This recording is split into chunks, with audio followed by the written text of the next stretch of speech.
So দেখতেই পাচ্ছেন কলিজা ভুনা তৈরি করার জন্য গরম জলের মধ্যে আমি একটু হলুদ ঢেলে দিলাম, লবণ 2 চামচ। পানিটা সিদ্ধ হলে আমি এর মধ্যে কলিজাটা ঢেলে দেবো। তো পানিটা ফুটে গেছে, এর মধ্যে কলিজাটা ঢেলে দিলাম। কলিজাটা সিদ্ধ হয়ে গেছে, এখন মূল রান্নায় চলে যাচ্ছে। তেল দিলাম 150 মিলিলিটার। তেল গরম হয়ে গেছে, মরিচ ঢেলে দিলাম, আস্তা জিরা, তেজপাতা এবং পেঁয়াজ, সাথে আলু।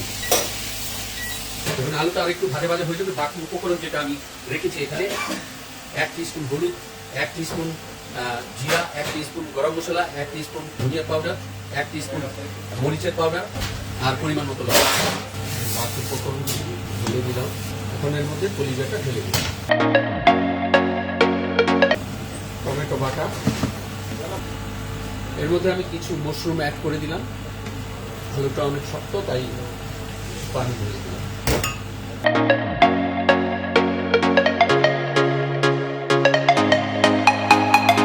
বন্ধুরা, আমার কলিজা ভুনা পরিবেশনের জন্য প্রস্তুত হয়ে গেছে। যদি ভিডিওটা ভালো লাগে লাইক ও শেয়ার করতে ভুলবেন না।